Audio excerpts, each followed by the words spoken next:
Nailed it. Seems like we're all in frame, yeah? Hey? Okay. Hey. That doesn't want to work.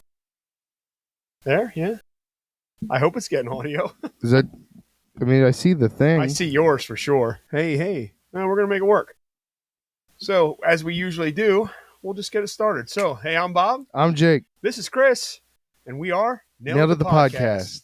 Welcome to the first episode of 2025, season 3. Yeah, that is the crazy thing. That is, we're now in this 3 years deep, right? And this was all just because we were bored and wanted to start a podcast, and we are now officially two-time CPMA nominated podcast. Which again, insane. We did not think that was going to be a thing. I mean, to be fair, it's not the same as having, and not to talk down on it. We've done enough of that in the last year. It's not the same as, say, being nominated for Songwriter of the Year or Artist of the Year, because there's a lot more competition. There's less local podcast competition, but still, we're in a pretty good class of people as far as that category goes. And I'll be honest with you, I'm not confident on our ability to win this. Oh no, there are definitely better podcasts than us, and I know that's defeating, but it's just nice. How we said last year, it's an honor to be nominated. I almost said honor to be nominated. Yeah, that's what we said last year. So, very, very cool. So as we said, we have a guest here. This is our friend Chris Scheler. He's local everything. You've been doing this for a long time, but I mean, obviously a local musician, songwriter. You've got a lot of things going after. I think you had a little bit of a break there for a while. You weren't really doing too much music, if I remember right. Yeah, it wasn't for a few years. Yeah. Well, let's just roll it back. Sure. I'll start it with I don't remember the first time we met, but my first real time around you was the Tuck It days, back in the 2001-ish range. That's when I started, and I had met you guys and saw you guys play before I was even playing shows. So that's as far back. I mean, we're talking, unfortunately, 20-some. Oh my God, we're getting old. Not unfortunately, I shouldn't say that, but it was 20-some years ago now. So that was my first time seeing you doing anything, singing, playing. But obviously, you must have been in music before that, obviously. So why don't you give us the Chris Scheler family history? Like the bio? Give us your bio from when you were just a young tadpole. Nice. Or as far back as you'd like to go. Well, first of all, thank you guys for having me on. Oh, sure. Always. Yeah, and congrats on the nomination. Thank you. It's quite an achievement. I know you're downplaying and you're selling yourself short. A little bit. You always like to. I know you like to give yourself a hard time, but yeah, it's a cool thing you guys are doing. That's quite an achievement to be nominated for something like that. Thank you. But yeah, to take back, I guess, a little look back on my musical history. Really, I started about the time that you're talking, when I was in Tuck It, which was back in. I think we got started in 2000. That's about the right time. Yeah. So I had been playing guitar for a few years. That's it. Like I had like 2 years of lessons, and I never really got in a band when I was in high school. Although I take that back. I was in a band with my brother and another friend. That's how it starts, right? Yeah, but we never it never quite left the basement. But it was fun. We had a little list of covers that we would do, and then we'd play for like an hour or so, and it would end with my brother and I getting in a fight, and then we'd go about our day. So you weren't like playing at a young age or anything like that? No, I picked it up. Picked up the guitar when I was 15. I started fiddling around with it, just kind of by ear, power chords, and kind of picking up riffs, like listening to the radio. I still do, yes. Yeah. And then I took some lessons. I don't know if you remember Trader Jim's. It was in downtown New York. Took lessons there for 2 years, and yes, I did nothing for a few years, but besides the basement stuff, and then I turned 21 and started going out and checking out the local scene. So it started out with my high school buddy Rich Blymeyer, who Jake. I don't know if you. I'm not sure if you had the opportunity to meet Rich. He's not. He's a family man these days. You don't see him too often at weddings and funerals, unfortunately, at this age. But yeah. Rich and I ended up playing together for a long time after that later on. But yeah, so you went to school, Rich? I did. Yes, we graduated from Dallastown together, and like I said, we were just checking out the local scene, and he played guitar, I played guitar, and we're like, hey, we should start a band because like it looked so much fun. I can attest to that. I'm. It's rare that I'm around anybody that remembers that scene like Yeah. that. It was. I try to tell him all the time because he was not even in diapers then. I don't think. It was. You could go out any night of the week, Yeah. any place, and see like live entertainment. Usually a full band. Tuesday, it didn't matter. There was something to do, and there was always people around. It was so different back then. Yeah. And that's how it was for me. I'm like, why am I not doing this? Right. I would see some acts. I'm like, well, I can't be any worse than that. That was how I started. And my friends were doing, you know what I mean? Like I saw what a good time it was. And man, I wish those days were, at least for the fact that people just discovering new things. It's a completely different time anymore, but we'll get there. Continue, sir. Yeah. So, yeah, there were a lot of bad ones, but there were a lot of good bands too. And it was surprising. We were surprised. Like we would go into a place like Fat Daddy's, good old Fat Daddy's, and the stage was good, the sound system was good. They had a nice light setup, and the bands in there were really talented. Yeah, and we're like, you mean people can just like do this? Like, and so we're like, we got to get in a band, and then we ran into our friend Scott Reisinger, who also graduated with us, and we would just we'd go see bands like all the time, like you said, and finally we got him in on it. Like I think it took us a while to discover like he was actually a drummer. I remember he was in band and stuff in high school, but I didn't. You had no idea he was like into playing in a band. Yeah, like rock music or anything like that. So the three of us would get together in Scott's parents' basement. We started out with we didn't have a mic. None of us were trained singers. Rich and I would kind of take turns singing. So we went out to Radio Shack one day and bought these two like $5 mics. I had one of those too. They were terrible. On them. Yep. And it was awful. It had like a 1/4-inch plug. Plugged into like a stereo. So it did. Yourself. And I don't know. I think we must have plugged it into one of our guitar amps that had a second input on it or something. My goodness. And then we get back to Scott's parents' basement and we realized there's no. You got to put these things on a stand, right? Because we're playing guitar. We can't just sit there and hold it. So you're gonna love this. We took we didn't have a mic stand, so there was like a music stand lying around, and we put it like on a chair, and like I think we like duct taped the microphone to the music stand. Hey, necessity, mother of invention. I love that so much. That's great. That was our first like band jam session, and then we're looking for a bass player, and we were looking. Finally, we ran to our good friend Bill Schweitzer, who we lost recently. Yes, we did. Unfortunately. Yeah. Good friend, great guy, great bass player. Yeah. Good people. Just good people, great bandmate. But we knew Bill. He didn't graduate with us, but we graduated with his brother, Scott.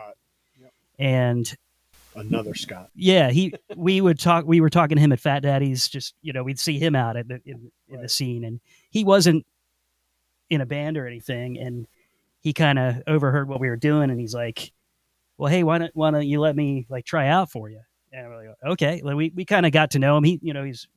I didn't know him that much through Scott, but we had met in passing, right. And, he's to give him a chance. Yeah, he's a real personable guy, had a great sense of humor, and he loved music, of course. So we jammed with him a couple times, and it just clicked. So the four of us did that for a few years, and until we didn't. So you didn't, and then what after that was 10-pound package. 10-pound package, which was that also involved Scotty Reisinger and our friend Sumo, right. And a guy Vince Quintella, who was in the band Silver Tongue, which still exists. They still exist, yeah. In some form, they still exist, but I don't. That's a topic I'm not going to get to because that's a whole nother thing that could get a whole episode about. We could probably do a whole episode on what happened to Silver Tongue. Right, anyway, we probably could. That's not what we're here for. I do remember. I remember that being like in Tucket was fun. You guys, I look back at this. You guys are playing stuff I had no interest in Tucket. Yeah, like I didn't appreciate like a lot of the pop punk sensibilities and stuff that was going on then. I was more of a hard, and still am, but it's more of a hard rock guy then. And it took me seeing you guys more and more to start to appreciate it. But what I really liked was your songs, your original stuff you were writing back Oh, in thanks, the man. you have a very good gift for a hook. Things that just there's songs that have stuck with me from Tuck It through 10 Pound that just I still remember the choral refrains and stuff because it just stuck with me that I enjoyed that. But I mean, every band back then was doing some kind of original stuff in their covers, Right. You could but kind of do that back then. you could Kind get of away with it. mix it in. But not all the originals were good. Not every band had good originals, but they got away with it by playing covers. I mean, our Right. band was a prime example of that. But I do remember 10 Pounds seemed like the logical thing when you go to another band. Sometimes guys just have something going on that's good, and then it breaks up or things happen and you get another group and it just you never get that back. But 10 Pounds seemed, at least for knowing you and Scott from, you know, seeing Tuck It, it seemed like that progression up. You guys definitely took a next step up with what you were doing, although still doing a lot of the same things Yeah. musically. Yeah, it's But very it seemed similar. like I don't know if that was because of the inclusion of Vince, because I know he's a very good musician, Yeah. you know, and personality wise, I don't know. I mean, Sumo is what he is. Sumo's my good buddy. I talk to Sumo every day, but it just the dynamic was different. I felt like the band, it was, I don't know if it was just the way you guys were portraying yourselves or everybody after a couple years, and that was only a couple years, right? Yeah. Tuck It wasn't that.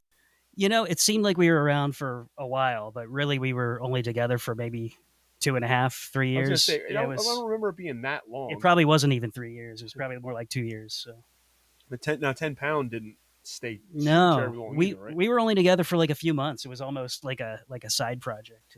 It was And I a good project. I mean, in my opinion, thank you. it really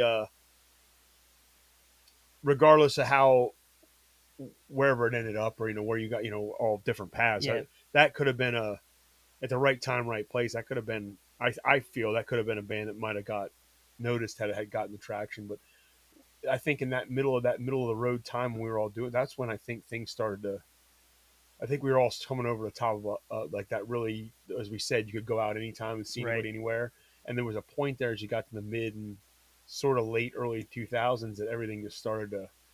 People stopped coming out and things changed, and I don't think any of us noticed it at the time.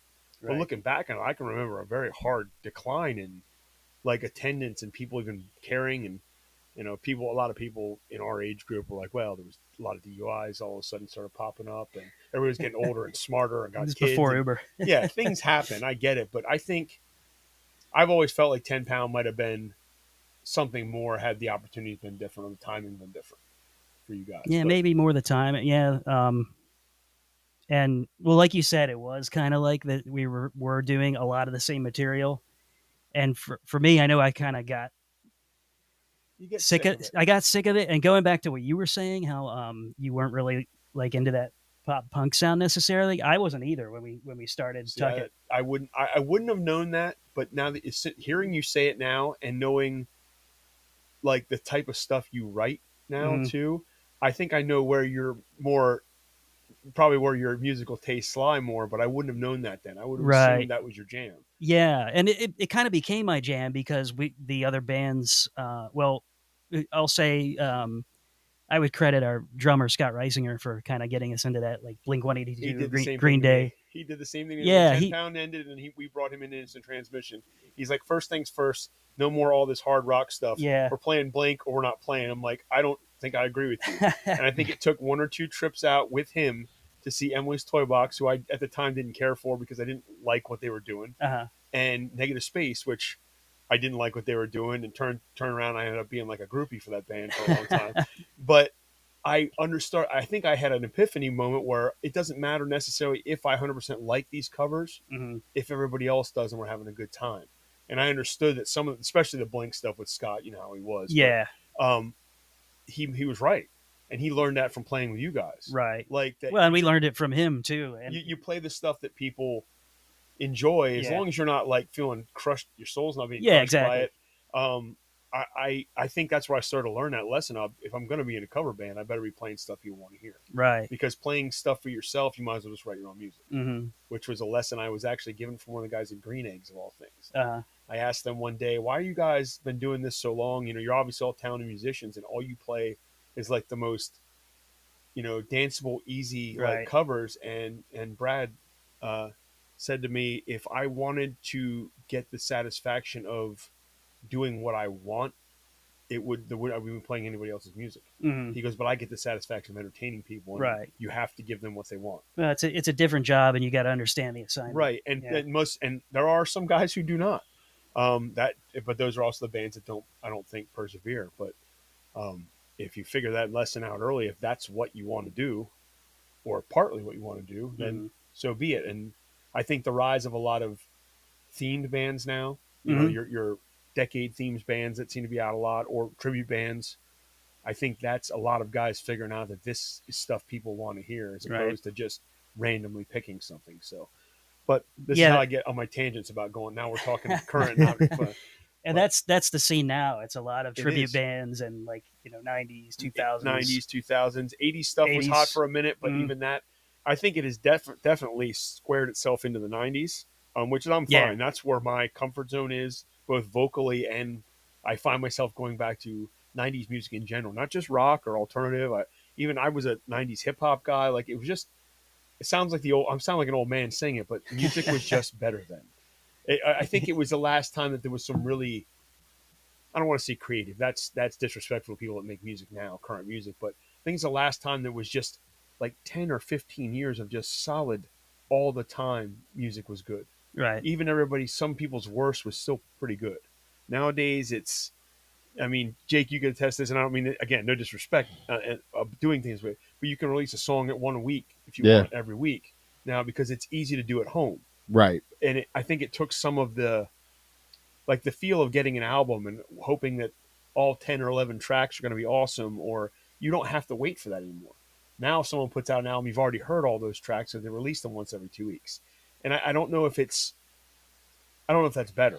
I feel like some of the music now isn't better because of that, but that's just my old man opinion, I guess. Yeah. The grayer I get, the more opinions I have. I understand my grandfather more. Well, I would agree with you on a lot of that. In my taste in music, I love 90s stuff as well. And I did like going to the record store, buying the CD physically or the cassette. Reading the booklet, reading and the whole holding thing in your hands. It's not, and I still do that with certain artists that I really like. I'll still buy a CD if I have to buy it at a show, which I like to do, or I'll order it because my car still has a CD player in it. I can actually listen to them without having to stream stuff. But for the most part, it's a dying art. Yeah. Physical media is a dying art, and I think that took some of the luster out of. Yeah. But it doesn't mean that there's not quality music. Yeah, out there. I like a lot of music that's out these days. Yeah, it's different listening to it. Well, it's a different. You consume it different. We all consume stuff different, and I don't know. I think that just made it different in how it's perceived a little bit, I think. And I think that's maybe why I think there was that era of time. You go 1990 to 2005 or so, 2006. There's album after album after album of just across genres. It's really good stuff.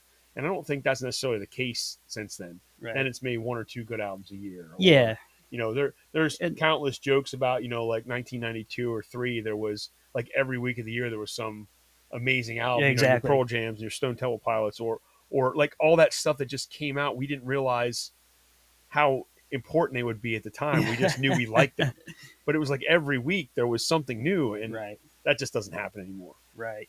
But that also informs where my musical tastes come from and what I like to do, obviously what you like to do.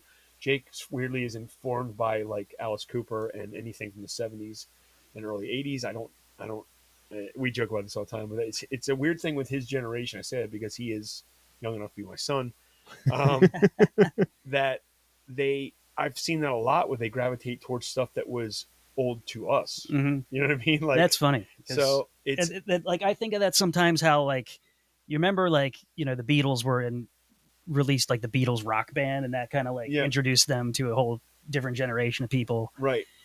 And like, kids these days, like my boys will listen to like classic rock sometimes. They like newer stuff. Right. And my high school son, he likes hip hop, like, but New he hip-hop? liked when, what's that? New hip hop? Like newer stuff. He's the generation for it. But I definitely would sound like an old man. I don't get it. But when anyway. he plays bass as well, and he'll appreciate like the low end, the riffs that are in hip hop. Yeah. That's built around drums. But and bass. he'll play. He's working on like beats too. So I Good think for him. working on bass kind of is helping him to have like a foundation. yeah, exactly, with musical. But he'll play like Black Sabbath stuff. He'll do. I'm trying to think of he just like a lot of classic rock they're into. They're both like into AC/DC. I can see that, and which is I guess is a good thing. Yeah. I guess I didn't have a musical upbringing myself, so I mean I got into it pretty much about the same time I met you. I mean that's when I started getting into it. I always listened to music, but I wasn't interested in performing it or anything. So Right. I was just I think my musical tastes or what I was into, what drove me into stuff was formed by just the radio. Like there's a lot of people who are like, well, my dad listened to this album, so I listened to that album. I just literally turned on back in the day. I turned on 98 YCR, Right. and I listened to whatever pop radio. I think that's why I have a big love for 80s, like not necessarily pop music, but I guess it was. But like I'm a huge Huey Lewis fan. Oh, I love Huey Lewis. I love and appreciate at least early stuff like Michael Jackson, like the people that were at the top of their game. Right. Then that stuff holds up because it's just written so well. It sounds dated sometimes, but it works. And that's I think that's why me personally I'm drawn to being in like top 40 type cover bands. I just want to play a little bit of everything for everybody because we can all have a good time. But that doesn't work for everybody. And your kids found the fact that your kids can find a way to tap into something that was old before we were old. You know what I mean? And I compare that to like I wouldn't listen to like my grandfather's music. No, I'm not going to put on some. You know what I mean? I'm going to put on my top four, my 1940s jazz albums or whatever. Right? But that's Big what Bob. I mean. They're listening to their grandfather's music basically. And insane that we have to think about it in that time frame. Like, what's that joke about how? I forget it was something about the moon landing is closer to the 80s than we are now. Don't. Like in reverse, like I remember when that was a big deal. I mean, I wasn't alive, but we still talked about it when I was a kid. Yeah. So it's definitely the fact that. Man. Yeah, you're right. We wouldn't listen. Well, technically, we may listen to our grandfather's music if it was like if our grandparents were to like early Cash and stuff like that. That's true. My grandfather did, but Johnny Cash. Not everybody was. Obviously, that was a different time for music in general. You're almost shunned for liking rock and roll back then, but I like that. That's very cool that your kids are. Well, first of all, I know I can clearly see from the social medias your kids are musically inclined. They are, which is good. And you, especially now knowing that it wasn't something you grew up with. Right. I honestly would have just assumed you played an instrument when you were a kid. I didn't, but we always my parents love music.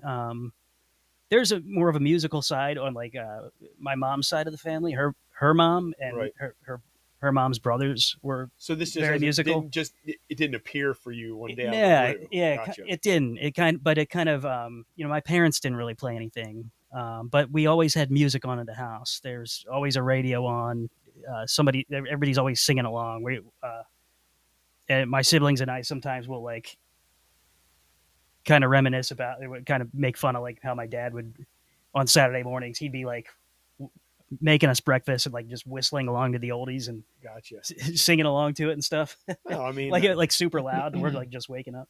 Dad, come on. We're trying to But, I mean, he was similar. I think I get my love of music from him a lot because I'm, like we talked about Open in the records and he was very much like that too. He still has all his old records. And he would get into like who's in the band, like where are they from, like what other bands were these people, and I'm like that too. Like I like to know basically, useless facts that aren't going to get me anywhere in life unless someone some rock and roll Jeopardy someday. Right. Yeah. But I've always joked I'm full of useless knowledge, but sometimes I forget things I'm supposed to know. So. Right. But it's like I enjoy that stuff, and I think I get that from him, kind of that kind of like deep detail of like research on bands and that kind of thing. Let's we got tangential again. Yeah. This is our whole show. Yeah. For those that have listened, this. So you went from 10 pound to was that I completely blanked on the Secret Six after that. Secret Six, yes. Which that I remember you pushing pretty good at the time. I believe you were working a little with Mike Brambilla. Were you working a little bit with him and trying to do a little booking? And because we had also started working with Mike a little bit to try and push stuff, or maybe you were helping him design stuff. Yeah, actually, I was helping him. I forget how we met. I guess just through mutual friends. He had like a video company he was working on. This was when he was with, I don't know, what was this system? What was it? World's End? World's End, yeah. I think he was still at World's End. Yeah, I think it was near like kind of the tail end of when they were frequently gigging. Right. And a friend of mine and we helped him with his website, and he was doing some booking. Yeah.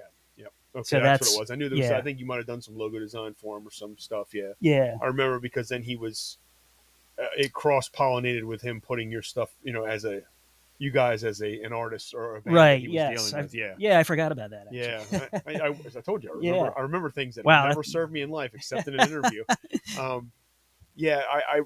You did, but and then after that, well, was that you and Vince as well? Yes, Vince stayed on for that, and we met John Dirk.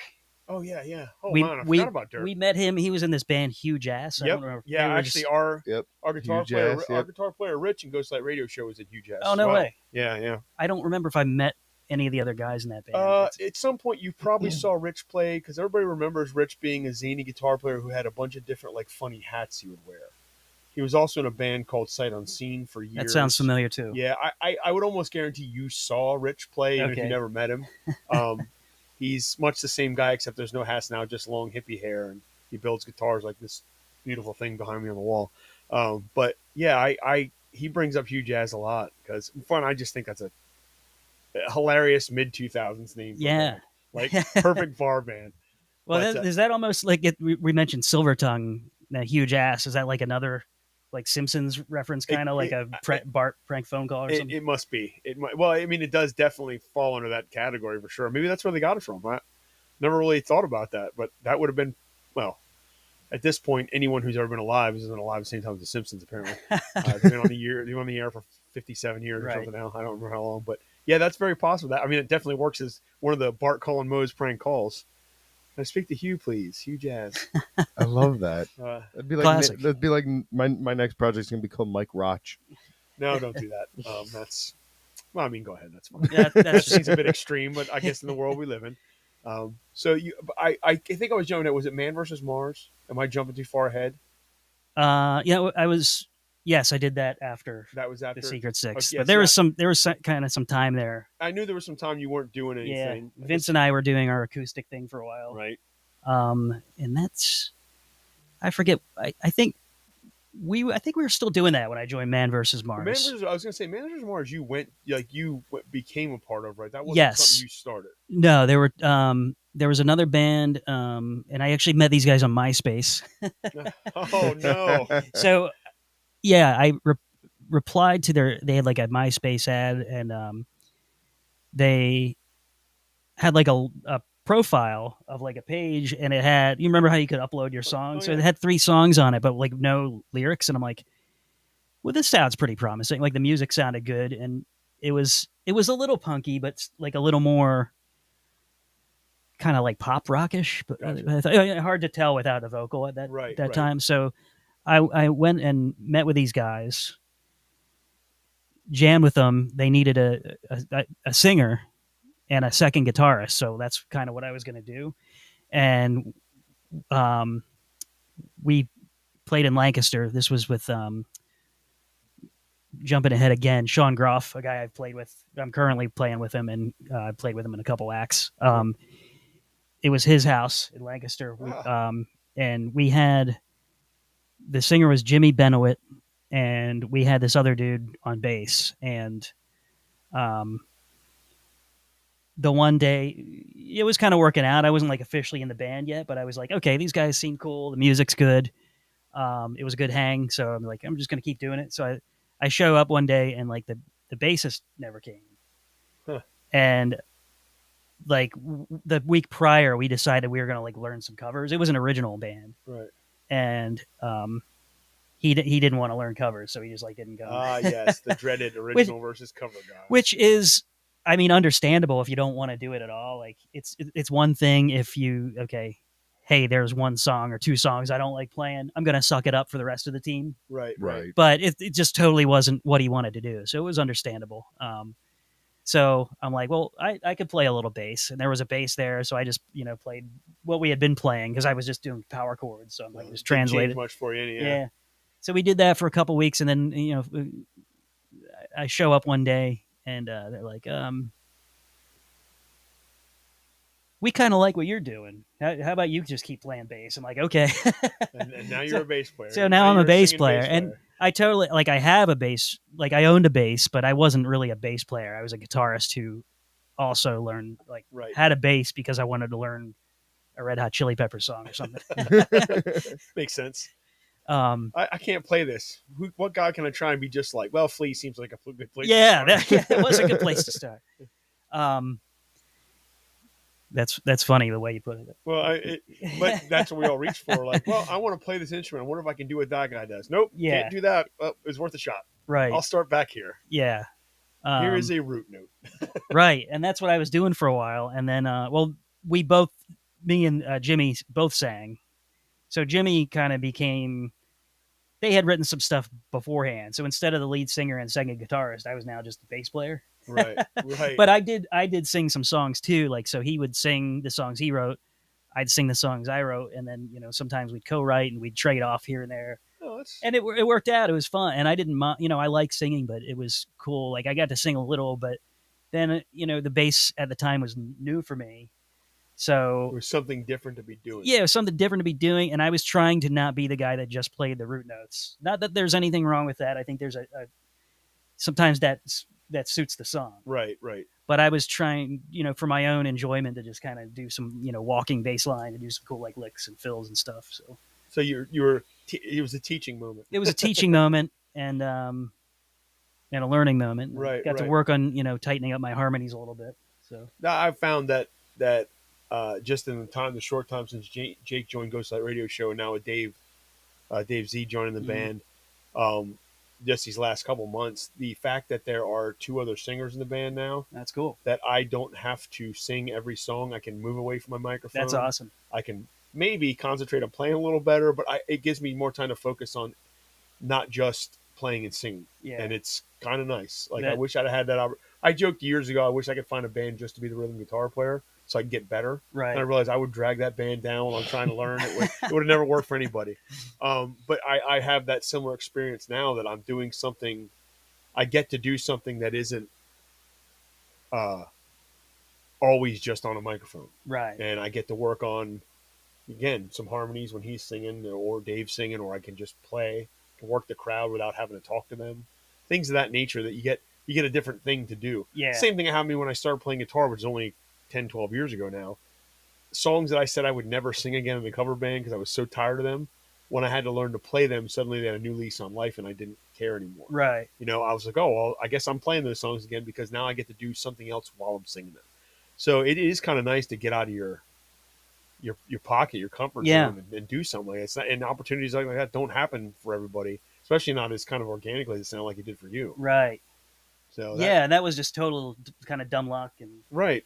One guy not wanting to do something, so there you were. Mm-hmm. Yeah. And that was also like out of my comfort zone, and it was the first band that I joined that I didn't already know somebody in the band. Because the first thing, strange thing, isn't it? Yeah, the first time was high school buddies. The second time, it's like, okay, these other people I met on the scene, high school buddies. Yeah, but 13th and 14th grade. Yes. And then, after that, it's like, okay, well, I'm starting a new band, but this guy's also going to be in it. That was in my last band, and then a lot of rollover. Yeah, which has weirdly been a lot of my experience up until a certain point. It was just kind of some of the same guys rolling over because not everybody was ready to quit. But once you get into it, is weird getting into a situation with all new people. Yeah, Jake, you've had that happen too. A couple times, yeah. But you find that it works or it doesn't. I was lucky most of the time.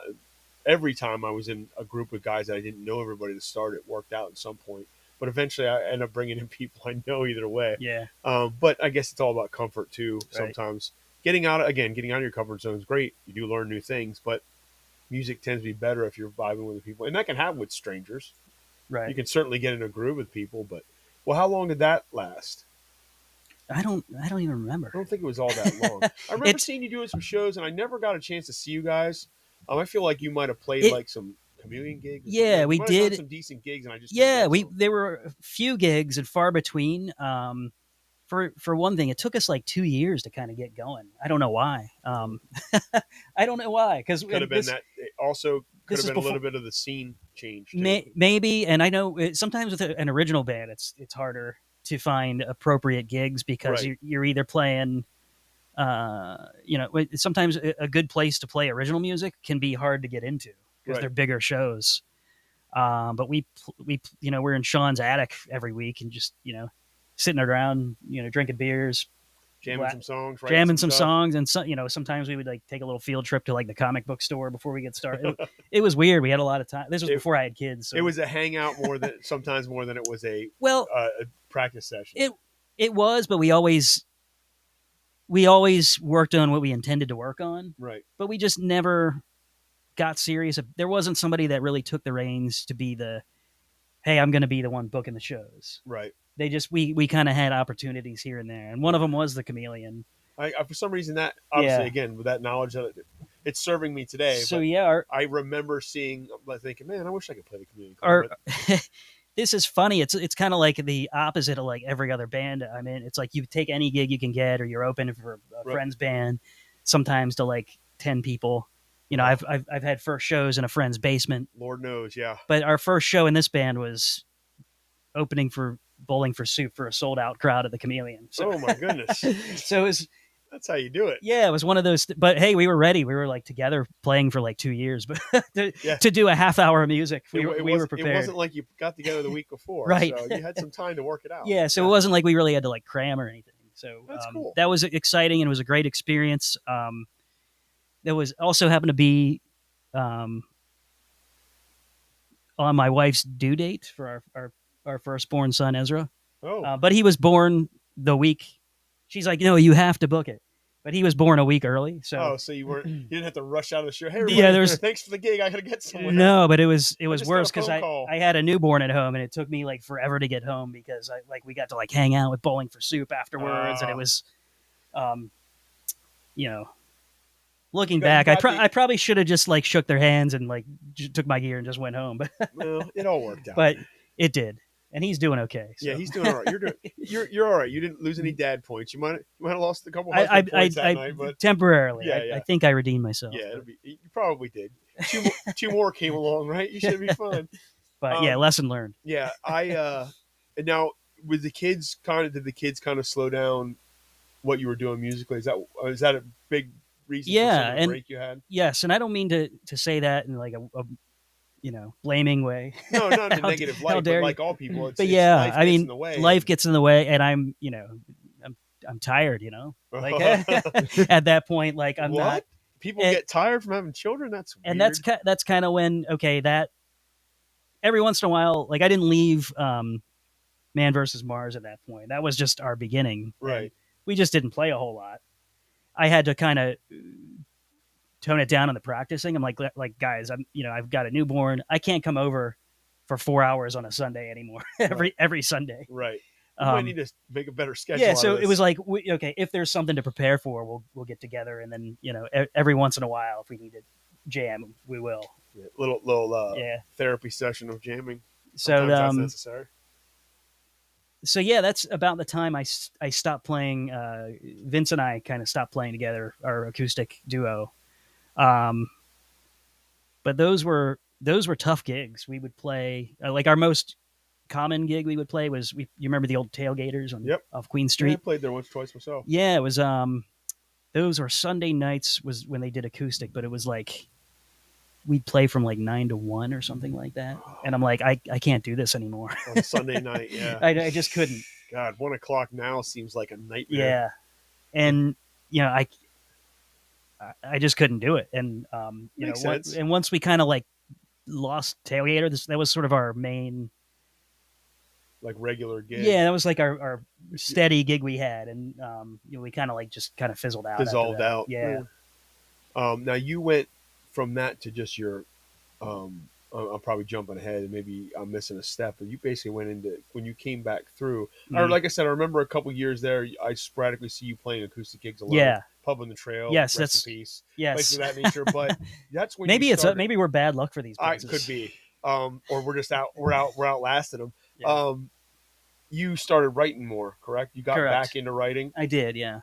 And I think part of that was from I needed that musical outlet, and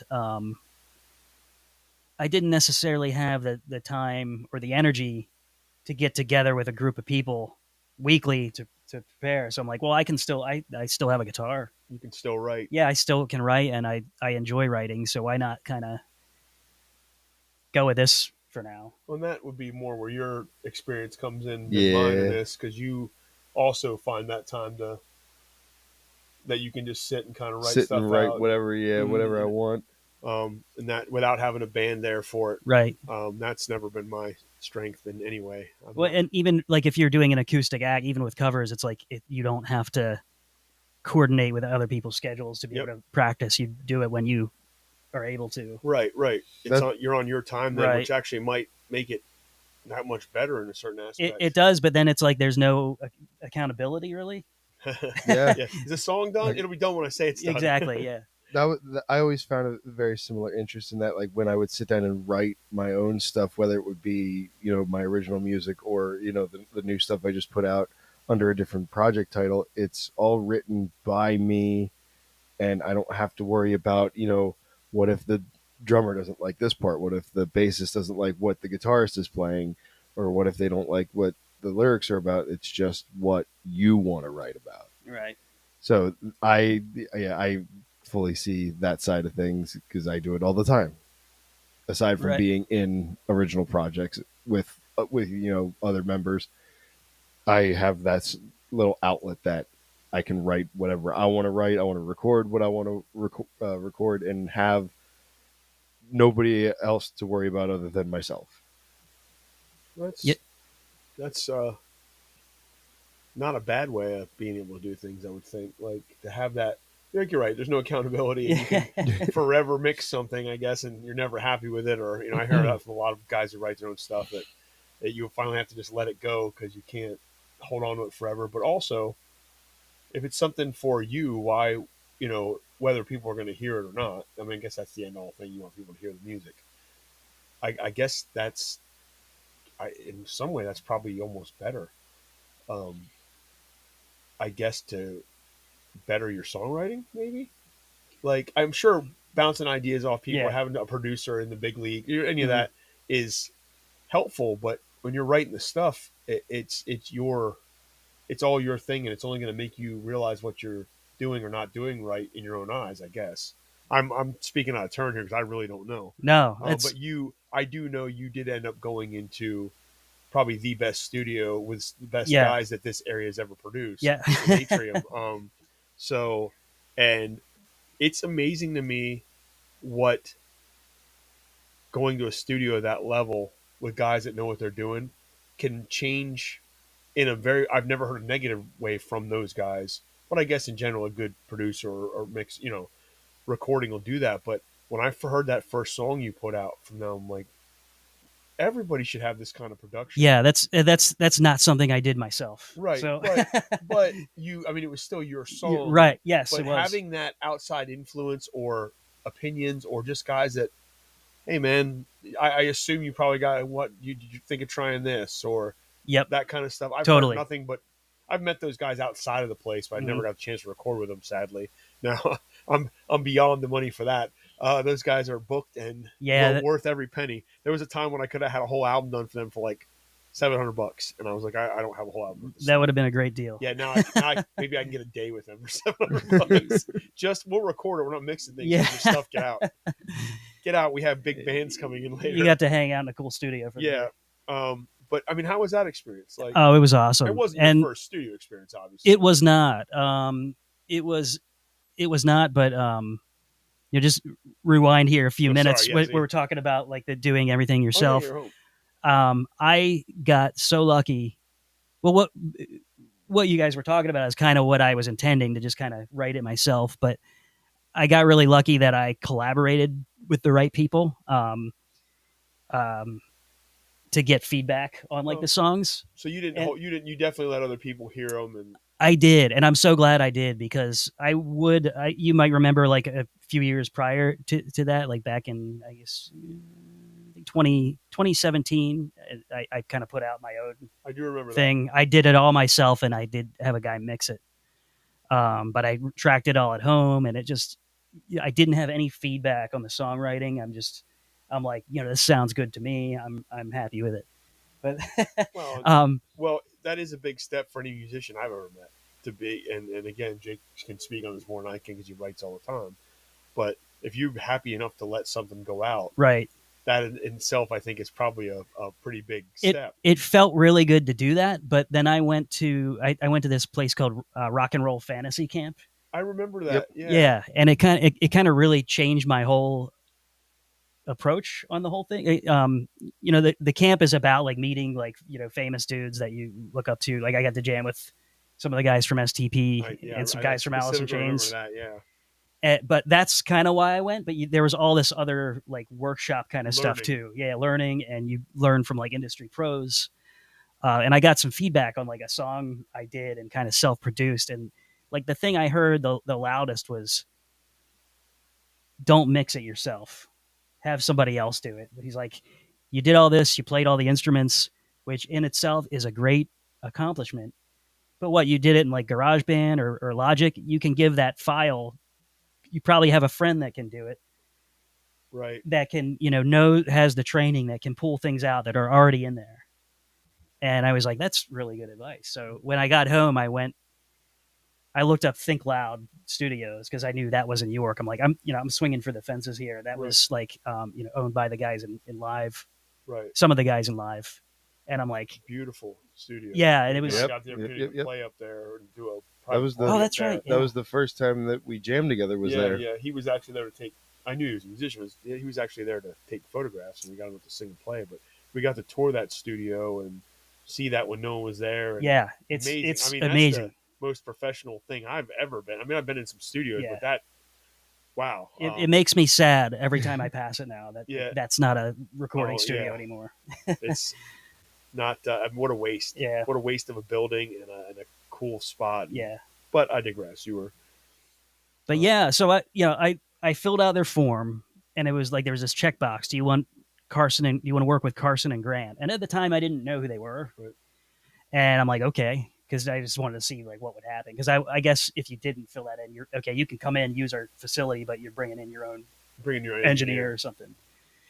So they got back to me, and they're like, yes. And I was like, oh, that's awesome that like they're accepting me. But I'm like, oh, they're because I'm going to pay them. Like they'll take anybody that'll pay. Right. Yeah, well, I mean, I didn't get into my merits here. They want my money. So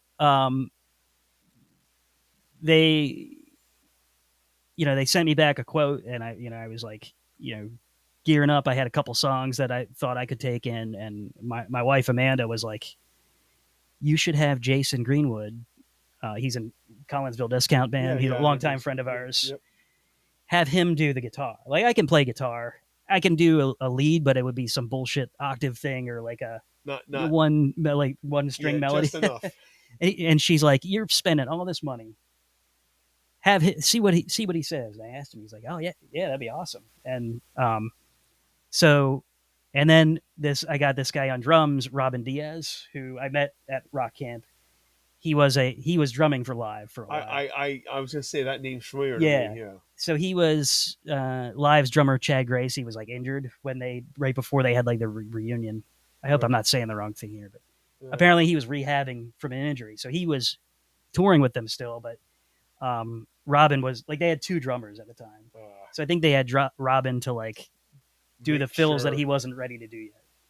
So we kind of hit it off with him over.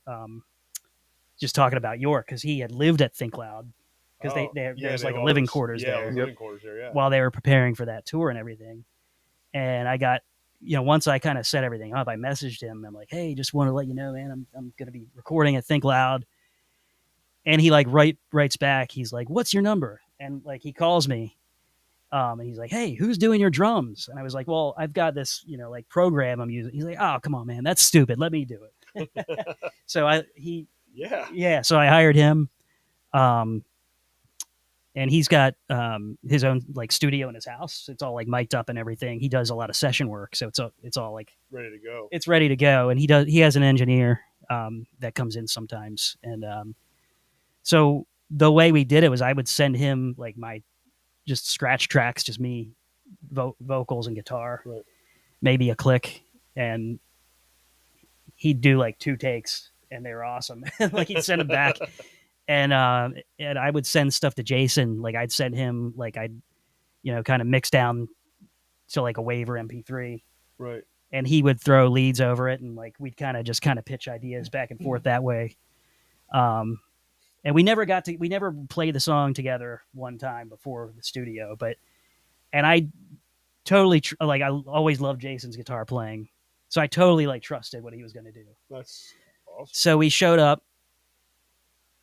And of course, it's an immaculate studio, and first, and we were setting up the drums for 2 songs because I had these 2 songs. Like I was going to do one that day, but we were like, let's process, like kind of pick out all the drums because we had multiple takes, right?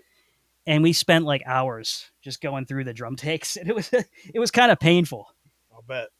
To get that all kind of locked in, and it was kind of like a learning experience though, because like next time I'm like, okay, I'm gonna kind of pick out what I'm gonna use beforehand and save yourself that time and aggravation, right? Because it was like a very painstaking thing, like, hey, let's do this, but okay, we're gonna use this take on this measure and stuff. So it was meanwhile every take was awesome, like it so you had to pick from a bunch of awesome to down to more awesome. But it went from like, okay, the first time that I worked with him, he sent me like 5 takes until like the most recent he'd send me like 2.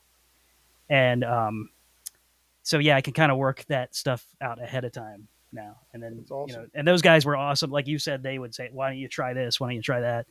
They've had me like rework total like melodies of lines and stuff to where I'm like, "Oh my god, I can't imagine what this song would be like had I not gotten someone's feedback on it." And I'd heard that about them before. Our friend Dave, when Bullet Method recorded with him, back when they were known, but they were still kind of getting their feet wet. Yeah, I do remember that name. And Dave said the same thing. He'd go in there and be like, "Why don't you try singing it like this? Try singing it like this guy. Try doing this. Give this a shot." Right. And I didn't have enough. Still don't have enough studio experience I never would have thought about that. That's what you're paying them for. Sure, you can just pay guys to record your stuff and mix it and move on. Right. But if you're paying guys to help you produce it like that they're and those guys clearly have a pedigree for getting stuff done right. So they do. I think that's, and the fact that you could see, you would, like you said, you wouldn't have thought to go those routes, or that wouldn't have come up. I mean, I guess that's the opposite side of the holding it in for, doing it yourself. Mm-hmm. You have someone's opinions and collaborating, and you'd clearly already collaborating, just to write the stuff, much less having these guys. So that sounds like it was probably pretty good. It sounds like that whole experience, starting from the School of Rock, the Rock and Roll Fantasy Camp. It kind of almost was like School of Rock. Yeah, up through that was like this big learning experience. It was to help you get that stuff done, and those songs sound great. Thanks, man. Yeah, and it was like the first time I didn't cringe hearing my own voice. Well, I'll never not do that, but that's just me. But most of my stuff is just hearing myself play back live and wondering, did it sound like that? I don't think it sounded like that. I know what you mean. And then like sometimes you're like, oh, okay, I sound okay on this song, but then like you hear something else and you're like, man, I was like totally flat on that.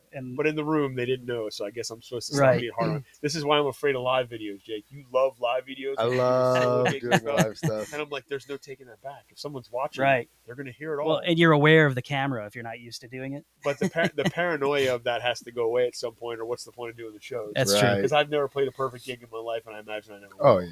No, I mean, I don't think anyone does. You can have some really good ones, and there's some professional people out there, but nobody plays it like the recording. Like, it just doesn't. Right. It's just not how life works. Right. So I should get over it, I guess. Yeah. Try so it. you're full force into kind of doing your own stuff now, pretty much. Now you're doing. Didn't you get it? You did get in with another band though, didn't you? Or at least. Yeah. So I was started. I had been doing solo acoustic for the last, I don't know how many years now. Right. But after doing that, those songs with Atrium, I'm like, I got to play these songs with a full band because they're not like, I'm a solo person, but they're not really like singer songwriter type of songs. No one's getting the full breadth of the song Yeah, without yeah. hearing it. Yeah, And like some of them I've been able to play, just with an acoustic guitar and it's fine. A couple of them I've been able to rearrange, but then some of them I'm like, I just haven't been able to find a way to make it work with just you. Yeah, and it's kind of like of course I can get through the song and it's in the right key and everything, but it's like missing missing something. The things that make the song. Yeah, exactly. It's a little boring. Right. Well, a guy in his acoustic. Trust me, I know what that's about. But yeah, so I started with a couple years ago going for Launch, the music conference in Lancaster. That was kind of my goal. I was like, hey, I'm gonna submit to Launch because I had gotten in the year prior as an acoustic guy. So I tried the next year to get in for like full band, and sure enough, they invited me. I'm like, oh, I got to get some people. So within like 6 weeks, I got a group of guys together to play the song. It was a very small set, but still, it was like there was some of the guys I hadn't talked to in a long time. Most of them I had never played with before. It was one guy I had never met. So luckily it worked out. But that's the good thing about the internet and social media these days. You can kind of network those things and see what people are doing. Yeah, like like in that case, the one guy Andrew, who I still play with, he was able to listen to my stuff and I was able to go on his Facebook and kind of see like a couple of videos he put. I'm like, man, this guy's good. So it was like, I knew it would work out before he even got there, because he was introduced to me by our bass player Chad, who I've known for a long time. So I'm like, if Chad brought him into it, I know he's probably like a good hang, So, right. Which clearly it worked out for you. Yeah. So what were we talking about? Where you were putting that band together? Oh yeah, the band. Yeah. So so it worked out. We did Launch. Then we did Love Drafts. We were able to get in on a bill there one night, and it kind of then it got a little stale. So now it's like now I'm back into the Man versus Mars thing, where it's like the opportunity. Like I'm trying to find the right opportunities, because it's tough, because like a lot of the gigs are not like paying gigs, and it's like I want to pay these. It's my name on the song. But you want to make sure that they're compensated. I want them to get something, and it's like, well, and they're happy to do it because we're all friends now and we like playing. But I don't feel right just being like, hey, how about you come out on a Thursday night and come play my songs. My name is on the. Buy yourself some beers and go home. Yeah. But I try to get something for them, and I try to buy rounds and stuff to do at least something. So at least it's a good like fun time for everybody. Well, that's good. I mean, you got to enjoy it, right? I mean, obviously, it sounds like they're into it. They appreciate the music enough to keep doing it. Yeah. Did I see you doing cover work again too? Yes, and it's playing with the same guys. We're in Millennial Mixtape. I thought so. Yeah, I couldn't for some reason. The name was eluded me for some reason, but I could see like a picture from the internet of you guys on stage. Tell Us maybe somewhere, something like that. Yes, we did Tell Us on New Year's Eve. We were the '90s band that night. So that's essentially what you're doing. 90s stuff, 90s and 2000s. Okay. So it's Millennial Mixtape, but it's also kind of like Millennium in that it's the sweet spot's kind of like late 90s to early 2000s. Yep. So it kind of, but we can kind of overlap different decades too. So we did the 90s thing, and we haven't done like a straight up 2000s thing. Well, I figured that's what was going on when I saw the bill, because I know Tell Us likes to do the stuff for the decades on New Year's Eve. Yeah. I know our friends at Y2 Kids play. Yep, and we play with those guys. Yep. So I had a feeling you guys were at least doing a 90s set, but of course I figured that, knowing what you liked, right? And your album does very much have a throwback kind of 90s. I don't want to say grunge. I mean. Yeah, well, it's not. It's okay if you do. It is, but it has a very a cleaned up grunge, a cleaned up like an alt rock grunge kind of feel. Like the not too grungy stuff from the '90s, but the stuff it wasn't too pop. It fits right in that. There was a band that jumped to my head when I listened to it. I'm like, this feels like this. It's not Pearl Jam or STP. Yeah. It's not Blink-182. You know what I mean? It's not. But there was a specific, and I for life me can't remember at the time. At the moment, I'm like, this might not be what you were going for, but this is the vibe I get. You got to let me know if you Oh, I have to think about if you think of I it. forget who it was now, but it seemed to me like it just, in a general sense, it fit there. It wasn't too dirty, wasn't too clean. You know what I Yeah. mean? It had that you could have put that out in 1995 and it would have fit right in with everything that was out then. You know, or that's how it felt to me. And I can't remember what the album was now. God, it's going to bother me now. And I'm just now remembering that whole conversation with myself, clearly.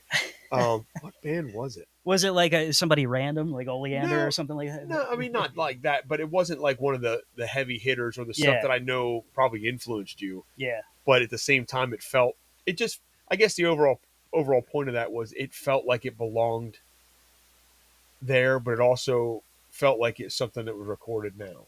Like Gotcha. it Well, felt like a modern throwback. Does that make is that comfortable? Yeah, I think that's pretty accurate. I mean, that's actually kind of what I was going for, because those 90s bands are like what really influenced me the most. Right.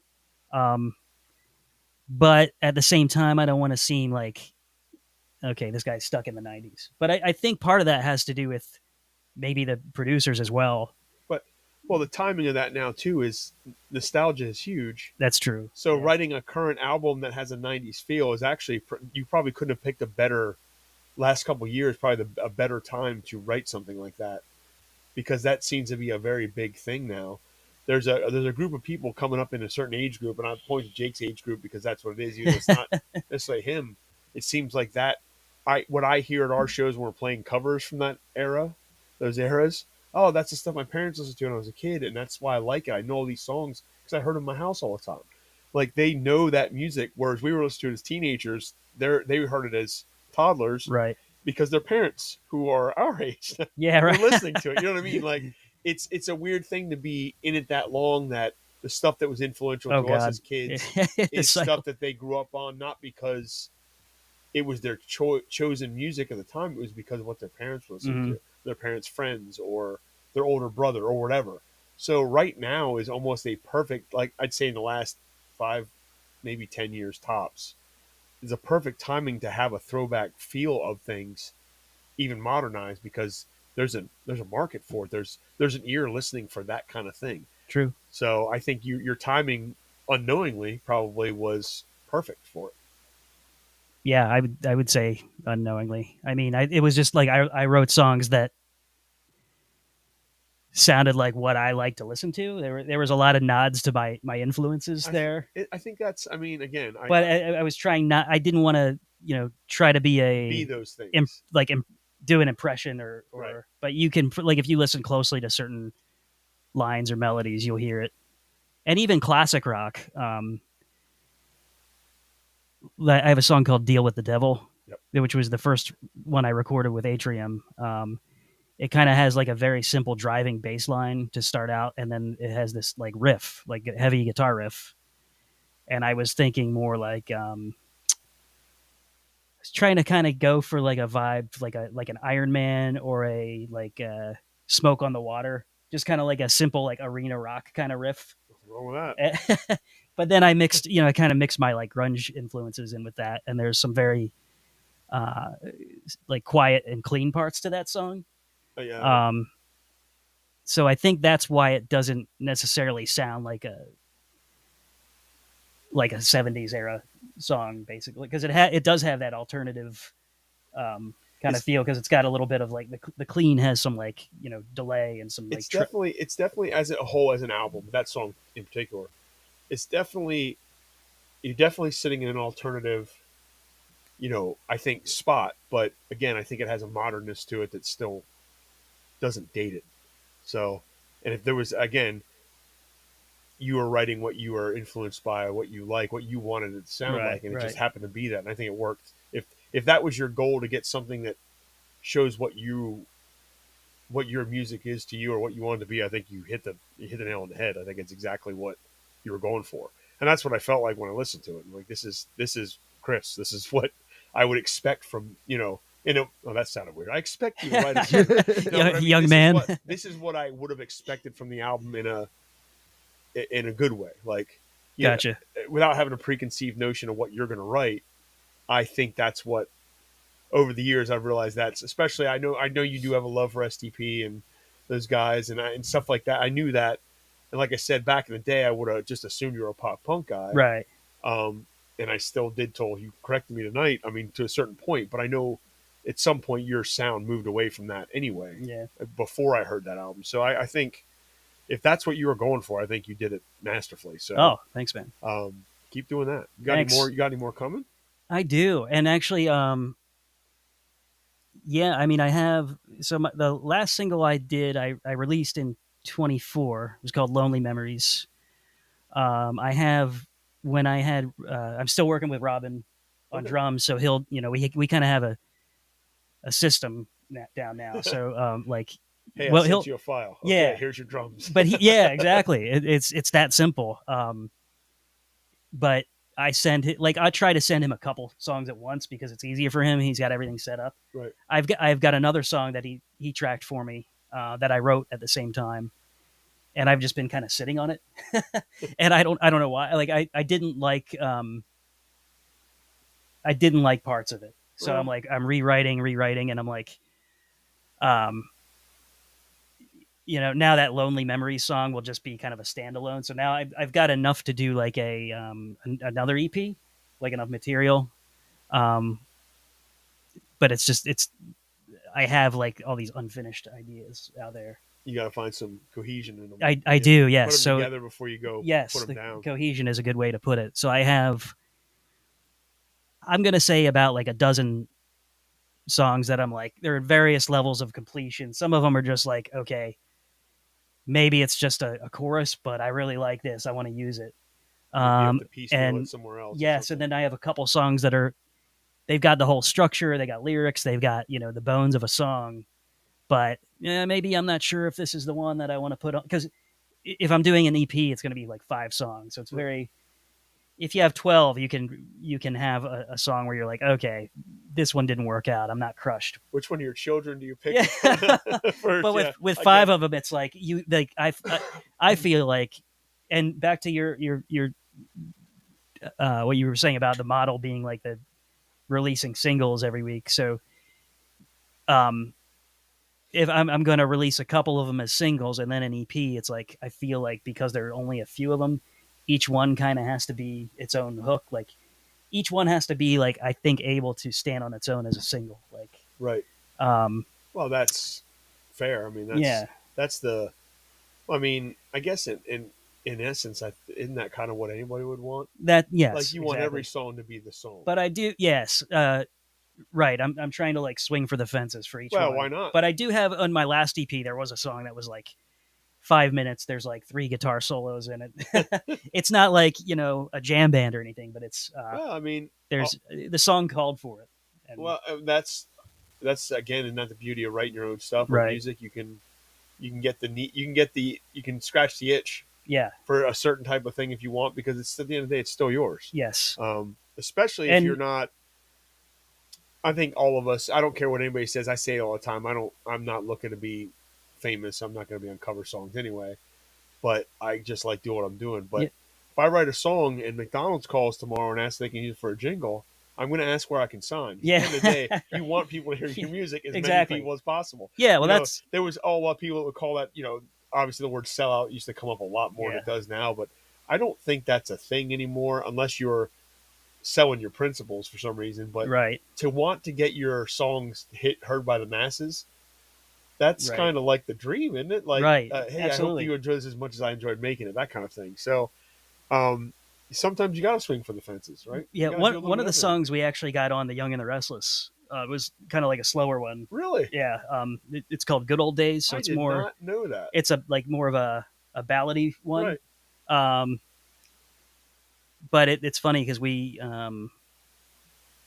I'm like, okay, I found out by chance, like I happened to be looking at the site where they like announce where songs will be. Yeah, they didn't tag me or anything, so I'm like, oh yeah, I just happened to look at it that day. Right. I'm like, oh, cool. So I'm like, oh, it was like the day before. So I'm like, okay, where is it? So I'm like pulling it up online, and I'm like going through all the scenes, and like I'm like, where is it?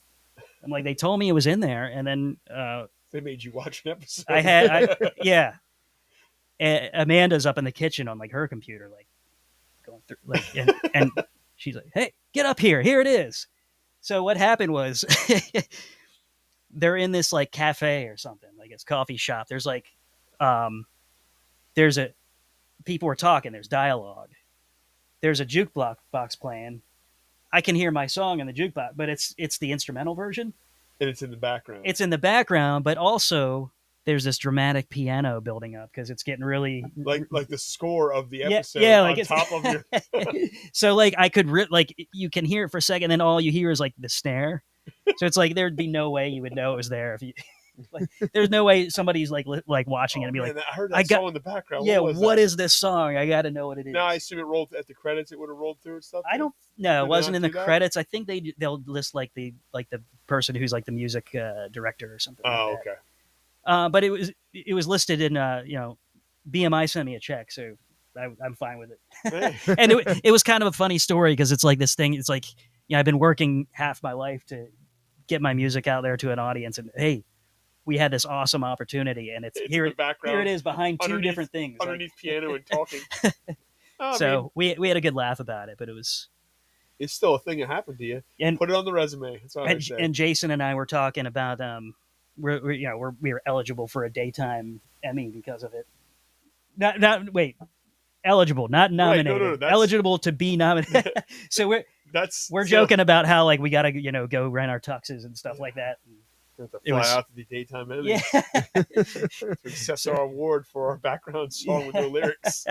I'm the guy who sang that song. You didn't hear any of that. Right. The one with the good snare sound that was the snare and the piano that's not on my song. Right.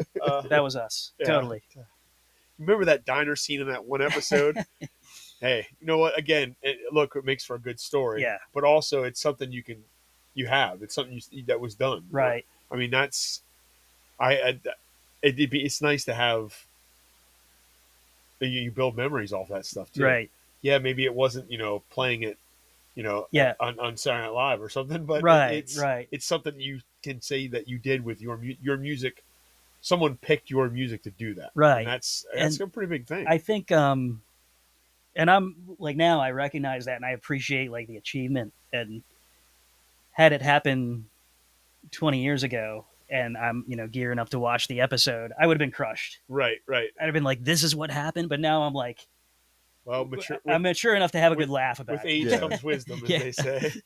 So, I mean, again, I probably went the same way. Had it been years ago, I've been like, well, what was the point of that? Exactly. Like, why do they waste my time? But I might still say that. I'm jaded sometimes. But right. No, but I mean, the fact that you got to have that experience at all, like, the idea of having to sit down and go through it like on the laptop. It's like an ear, literally ear right next to the speaker. But that story that paints this visual in my head, you know what I mean? Like that's just so it's got a funny like way about it, just that you had to go through that to find it, but you did get to do it. Right. So that's true. It definitely makes for good timing. So but you definitely you got something coming. You think you're gonna? Is it any timetable on new stuff? Just absolutely nothing. There it is again, the zero accountability. Right. When you're ready, you're ready. Yeah. Well, I hopefully this year. Well, like, at least it's January. You got a little time. Yes. So I just gotta call some people up and get scheduled. I don't know that Atrium's going to work out because they.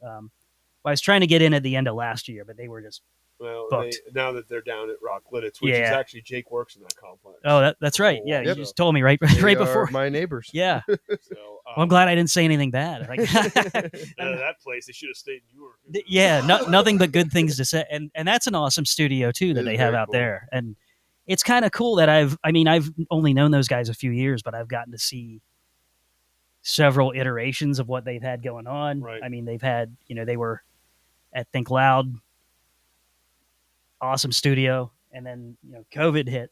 Yep. And we had another song scheduled, and they had to kind of cancel everybody. And, right.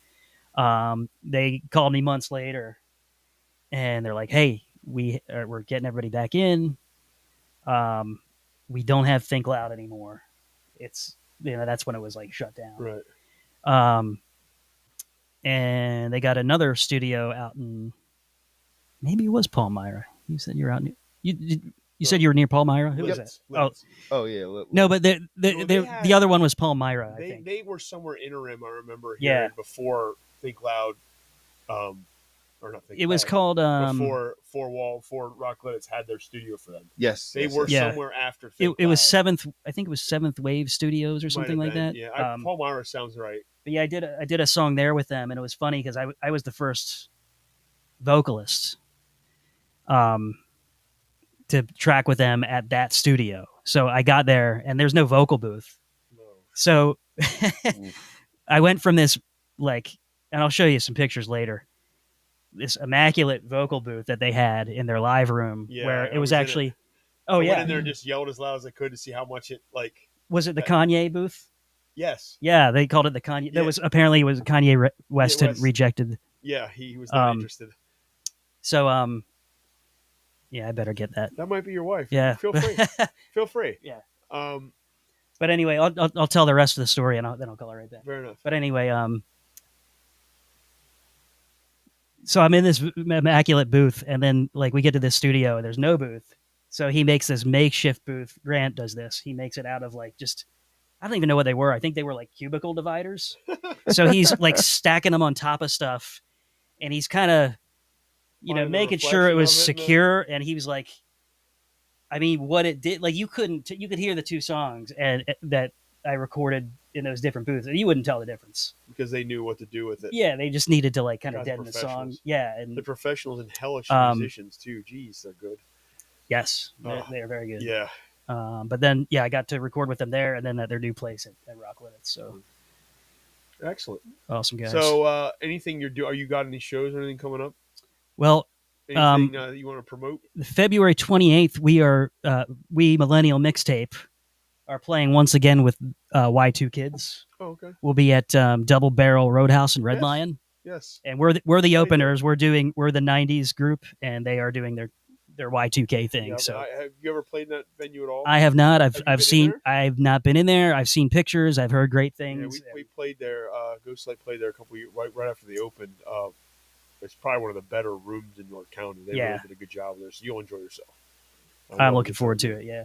No, you're not doing any solo stuff right now or anything like that? Not really. I have some stuff. I haven't booked my acoustic yet for this year. It's funny. I see everybody posting, "Hey, this is where I'll be this year," and it's 200 dates, and I'm like, That's kind of where we are with the full band. We have pretty much nothing left. But I open wait. after here. I wait until February. There's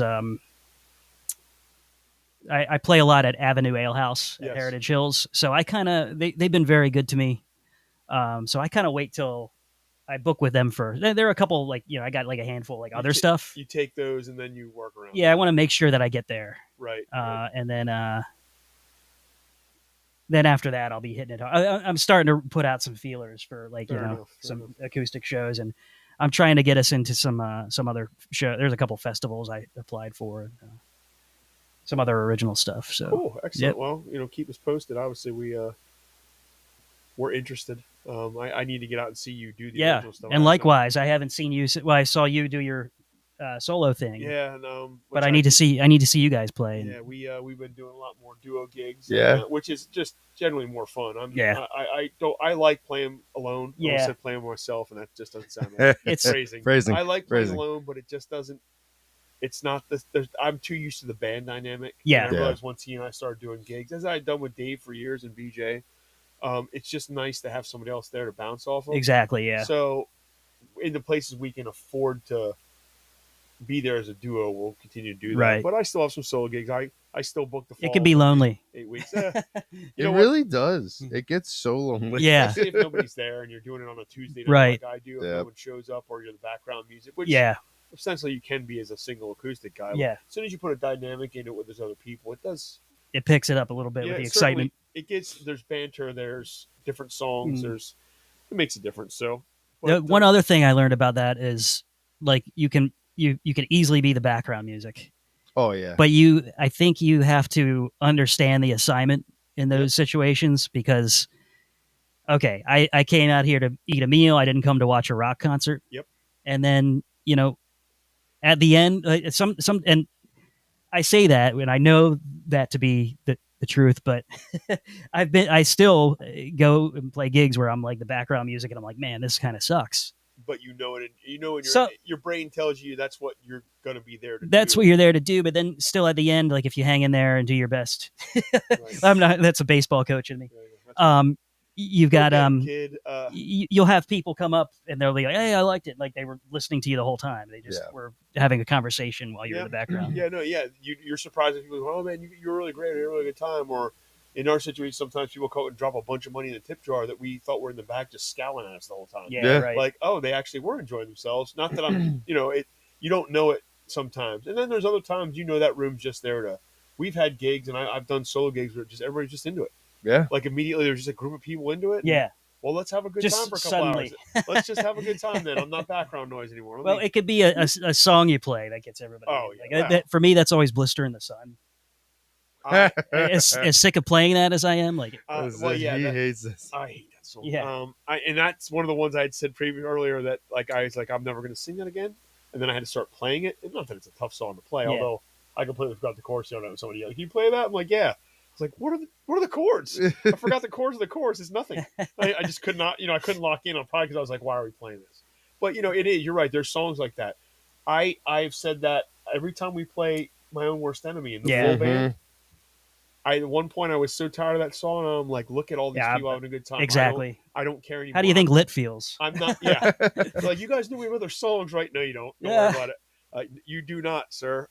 Yeah. It's all about the reading the room too, right? In any situation, single or full band or whatever, original act even. Sometimes you can feel there's a vibe going one or the other, and then that's probably is even worse than doing covers because if you feel like the room's not paying attention, that's got to be somewhat disheartening. What's happening here? So I don't know. Are we seeing us from the past? I think. Yeah, I think we're looking at us from the past now. Yeah, we got a whole Spaceballs scenario. When will then be now? Yeah. Soon. When? That was weird that it just started doing that now. I do have to check my phone, by the way. Is that okay if we take a pause? We can absolutely take a pause. You go right ahead. That's what they make editing buttons for. In the meantime, while Chris is checking his phone and speaking with his wife. Yes. Hey, Bob, how you doing? We'll get our usual thing. Jake has been, as he always is with guests, very quiet this evening. That's what I do. What's been happening since the beginning of the new year for you? Well, we just had our show over at the Goose. We did play down the old Naughty Goose in Northeast. Yep, we had our what was it? That was our first show for the year. Yes. First show for the year for both of us, or did you? No, you had a show beforehand, didn't you? I played the Falls on Tuesday. Yeah, I would say you were at the Falls. That was my first show for the year. That was a fun show. Right. It was. For it being January down in by Northeast the bay, Maryland, with freezing the ice on the water and everything. It was a good show. So cold, but it was fun. Released a new song. You did? Under a new project called Big Happy Fast Mother Monkey. Your names. I know you've already actually on air, I believe, explained this name. So we are. Yes.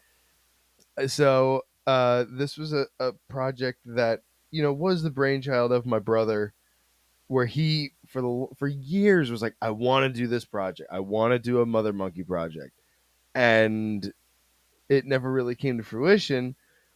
But with me recording the way I do, I had written this song, and it's the one that I had sent you, the AC/DC style song. Yes.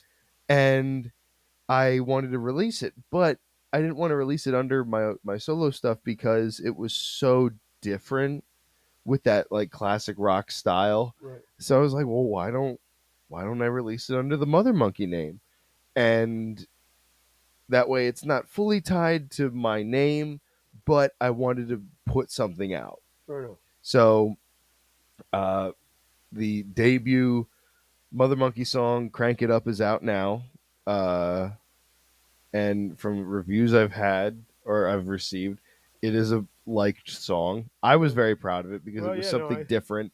It gave me a chance to sing differently, to play differently, to just kind of do things a little bit different. Nothing wrong with that. Other than that, Liz Dexia we're still a thing. In the process of, getting in a more routine practice schedule, getting some new songs worked on, recording, and eventually we'll be releasing some more music. The goal is to have an album out by the end of the year. Excellent. And then other than that, nothing entirely new. Um, I now officially own a PRS, which is something I never thought would happen. Welcome to the club, son. Ugh, I it, I feel like I shouldn't like it, but I love that guitar. Well, that's what happens. So That's shout out to what my buddy happens. Brian for selling me that PRS. But yeah, so other than that, I don't think anything else is entirely new since the December episode. Well, that's good. We're into a new year and new things. Like we said, we got a lot of things we're gonna do around with this here show. Yeah, More episodes than just one a month, and more some miniature episodes. episodes, more on remotes, and clearly more guests. Our friend Chris has returned. Chris has returned, everyone. Hello. Yay. Everything all right? Good. Everything's Good. fine. We're just Excellent. making sure my daughter will be picked up. No, that's good. That's good. So Well, yeah, I don't think we're too far off from done here anyway. Yeah. So, yeah, I think you have more going on, Jake, than I do. So, obviously, our Ghostlight Radio Show gigs we're on a little bit of a hiatus. We're off until the 28th of February. Which is insane. I don't know what to do with myself. Because we had 2 gigs change dates, and a venue had to close due to the LCB for 60 days, and we had to move our date. So we kind of got light. Yeah, it's weird. When we're playing every weekend now, we have off. I don't have a musical thing to do until the 21st. It's you and me at the Naughty Goose. Oh, 22nd. 22nd. Here's your chance, man. You got to get some writing. Yeah, right. I should. Well, we talk about this. He sends me songs. He sent me quite a few songs, and we just never seem to come together on them. Yeah. We need to stop screwing around. Yeah, we got some stuff to do. He's got many ideas, and once I have for me, writing's always been, because I couldn't play an instrument at the time, I would get songs in my head and lyrics and melodies, but I couldn't really translate it. Mm-hmm. So then when something would be written, I just changed my lyrics to match that, to meet that's great. But I'd like to be able to. I can now express things better, but he sends me such good stuff. I don't think I need to instrumentally write anything. That's cool. Yeah, I think I've learned recently, and I've only learned this trick the last few years. A lot of my favorite songwriters will kind of write their melodies around the music that exists. Like they'll do the melody first, and then, like you said, kind of change the lyrics, or they'll start with no lyrics at all. And actually, I heard Rick Rubin say this. A lot of times, the vocalist / lyricist will start with scat lyrics, and then they'll work around a couple phrases, and then the story becomes like, oh, what could this be about? And then it becomes like a crossword puzzle. I'll see. That's a great analogy. I never really thought about it that way. I've talked about this on air and many times with people with songwriting. For me, it is, I feel the need to tell this complete story. Yeah, I get the same thing. You can't tell a novel in a poem. Right. You need to cut it down, and I never know what to cut out to still convey the same thoughts. So I never feel right about what I've written enough to make it work. I feel like you almost have to simplify things lyrically to get your point across, but without losing the story. I don't quite know how to do that. Right. Other than write like really repetitive, easy stuff that, sure, you can write hooky, catchy stuff if that's what you want to do, but if you're trying to get something across, I've never mastered that. And again, because I don't do it enough, my confidence level is way in the floor. I think that comes with just doing it more and more and being comfortable with cutting things out and not getting your full story across, and then the listener actually has to fill in the blanks. Yeah, they interpret it their own way, which is great. I mean, again, it goes back to the things I listen to, but I listened to a lot of 90s hip hop when I was young, and at least that era of hip and rap, they wrote a very concise story. Right.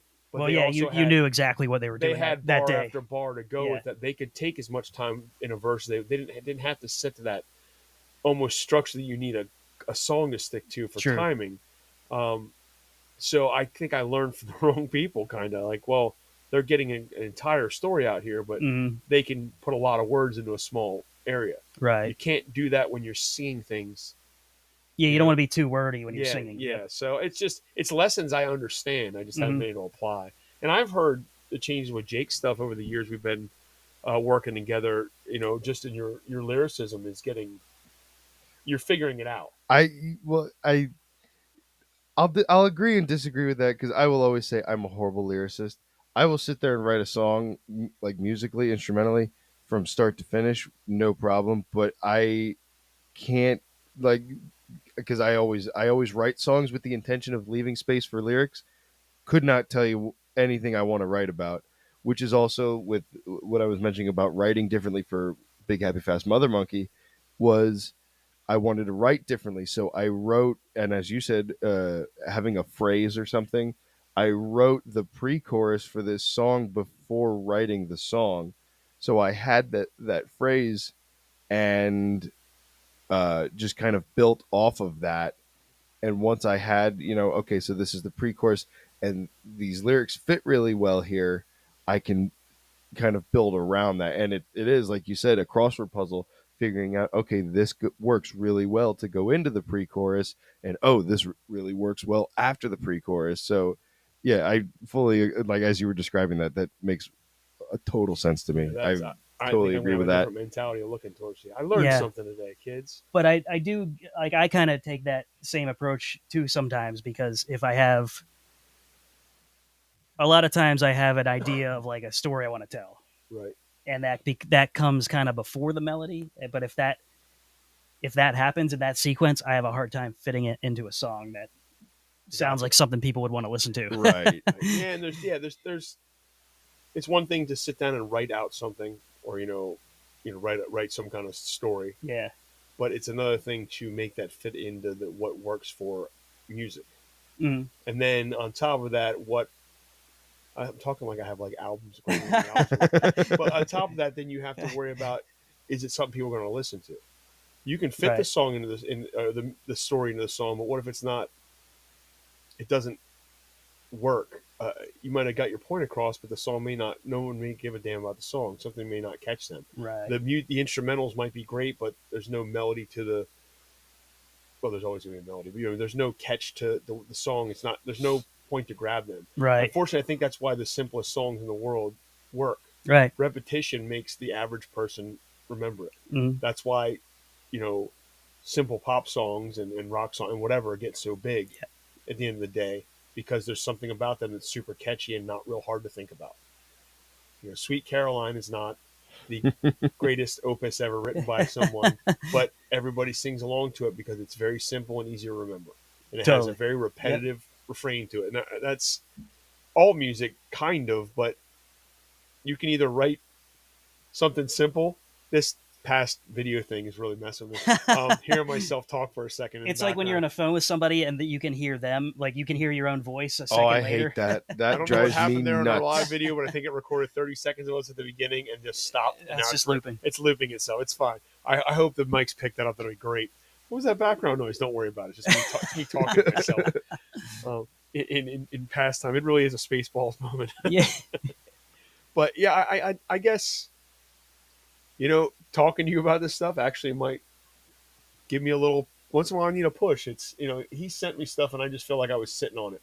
He could have used it. He could have sent that to any number of the many lyricists we know out there. Dave, especially, he's in a band with Dave Z, and Dave can write. Dave can write. He's seen it. Dave can write in the moment while they're recording. Yeah, I'm not a go to the done studio that. and write it out. I'm not like that. We've kind of done guy that. either. we were working on a song. This was a couple weeks ago. We were working on this new Lisdexia song, and as we were jamming the instrumental version of this song, Dave was sitting outside, typing lyrics in his phone, and he had the whole song written within the 5 minutes we were jamming the song in the practice space. He gets the ideas, and he's a wordsmith that way. Whereas I need time to process, and sometimes I take too much time. Yeah. Makes me jealous. Right.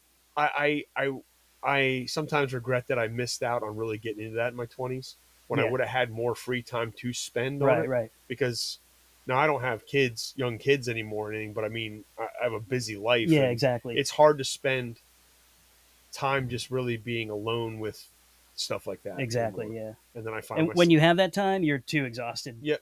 Or we're trying to get this kind of stuff done or things of that nature. So it's a lot of ifs and maybes, but maybe this is our year. We got to get that country song done. Pickle shots and Pickle golf shots and golf carts. carts. A song created through, as everybody's the hates of AI these days. Our friend's not a songwriter, but he typed one in about our time that we spent on the campground Craft Haven, and it came out like this perfect summertime country song about the stuff that we do there, and it's pretty decent for being AI. I've heard a couple of those, and it's like, well, as horrible as I feel about this method, like, hey, that actually isn't bad. Well, and we talked about, like, there's no reason we shouldn't take it, because he typed in what he wanted the lyrics to be, and it figured out this country melody. Use it as a tool for creativity. We were like, you know what? As far as this goes, he wrote that. He technically, according to the site he used, he actually has documentation that says he owns that song, which is weird because I thought that was the whole point of AI, that no one owns anything. Right. But he basically said, if you guys want to take this and do it. So we keep talking about not only recording it, this guy's got ideas for a music video in the back. Oh, I got ideas. And stuff. And I think that would be a fun way, even though that song's done, right? Technically. Yeah. That'd be a fun way maybe to get me rolling back into it. Yeah. Like just recording it. Yeah, why not? At least you start flexing those muscles. And the people down there at that campground that we see every year, it doesn't ever have to be heard by anybody else, but they'll love the shit out of that song. So we'll see how it goes. Cool. Well, I gotta run. I absolutely, hate to be that guy. Nope. But... Hey, it is good to see you, man. It's good to have you here. And hey, when you're ready to write more, there it is. If you need any, I don't want to say, like, I don't want to mess with collaboration, your song. Collaboration, or like just any ideas to get you going, like to keep you absolutely to have accountability, or like, you know, how have you gotten past this hurdle? Like, I'd love to, like, I shall take you up on said advice you're offering ahead of time, because I'm sure I certainly should. I don't want to ever be the guy who sits and doesn't ask for help. Right. You know, that's just not how it is. And Jake, good to see you. Thanks good for to finally meet in person. I see Bob tagging you all the time. So, well, folks, I guess that's it for the first episode of 2025. We want to thank our good friend Chris Scheler here for coming on and letting us know what his thing was and how things are, and cluing me in on some stuff I didn't know about, which is always good. I like the history of it. But other than that, once again, as always, I'm Bob. And I'm Jake. And we have been Nailed It the podcast. We'll see you next time. See you. Thank you. And we're up. Sorry to be abrupt. No, dude, good. Nailed it.